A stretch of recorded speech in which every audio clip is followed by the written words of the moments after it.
G'day, I'm Owen. You've joined the pub test, and this is the 12th video in our Jack the Ripper victim series. And if you want to help out the pub test, give that subscribe button a smash. But if you are watching these as we're releasing them, let's get into it.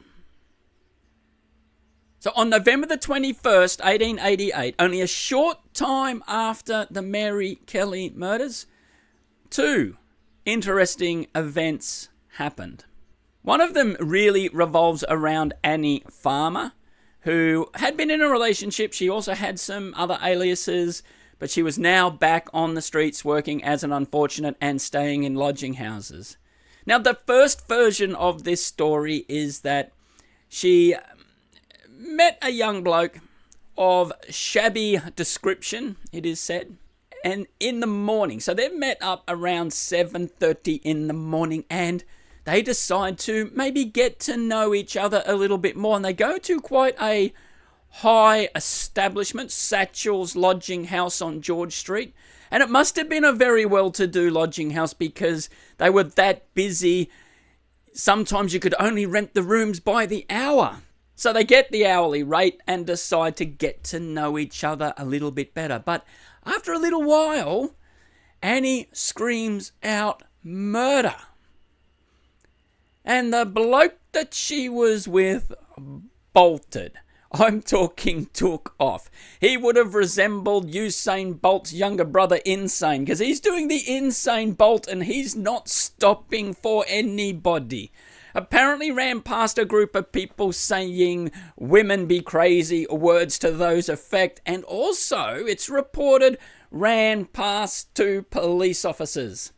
Well, the police get and see Annie and find she is actually bleeding from the neck. But they also note that she's got some coins under her tongue, which was a way some of these women would perhaps rob someone and then hide the coins. And the police note that the wound on her neck really wasn't caused by anything sharp. So now they're thinking this may have just been a bit of robbery happening. Annie fleecing some bloke of his cash without perhaps performing the regular business transaction that would happen in those circumstances. So they decide to just let it go, and they expect the person to come forward, perhaps to reclaim his money. He could report the robbery. But could you imagine that actually happening? Would you go back under those circumstances after you've seen what's happened to Alfred Blanchard, John Pfizer, and many others that have been mentioned in this series? The press would have absolutely hung you out to dry. Yet, we would ask, well, why didn't he hang around? Well, we'll get back to that after we consider the second version of this event. See, other press reports said that it was a known person to Annie that she was with, a former acquaintance. And it said that the police therefore knew who this acquaintance was, and they would go and catch up with him because people knew his name, but he didn't have any permanent lodgings. But it was only a matter of time before they found him. And yet this story just died away, just wasn't considered anymore after these reports in the press. So why did the bloke just run without looking back when he's lost his money? Now, if he didn't have a house, that money was probably important to him. Well, I would suggest his life was more important. See, the people on the street were that angry about these crimes that if they had have thought they were catching Jack the Ripper, they probably would not have waited for the police to take any action. They would have meted out justice on the spot. And hence why he ran for his life and was not ever turning around to come back. And this is a very valid concern because the papers actually referred to this event as an outrage. The outrage being that the person, whether Annie knew him or not, ran past two policemen and they did not try to catch him, and the public were furious over this. Even though the police said, look, there was nothing to see here. It was just a bit of petty robbery.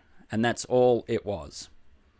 And Annie Farmer, to her last breath though, maintained she was attacked by Jack the Ripper. But it was later that night that a bigger event was recorded in the papers where a bloke attacked an unfortunate with a knife.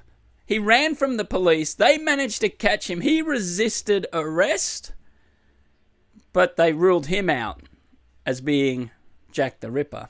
So we start to see the police are beginning to try and dissipate the public's feelings towards the Ripper crimes. Perhaps to stop this vigilante justice being meted out to someone before they can actually investigate a crime.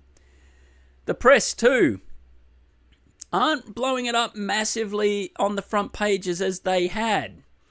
Maybe because this crime just wasn't a real crime in that sense. I wouldn't get the sensational reporting that the others did. But the next one really does start raising some questions.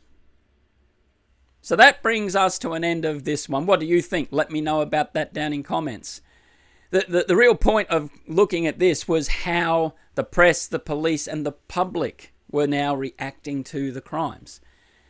And honestly, the next one really tells a different story again. So look out for it. But if you're enjoying these, smash that subscribe button. And to all you legends who have already done that, thank you very much. It genuinely is appreciated. I'm Owen. You've been watching The Pub Test, and we will see you on the next one.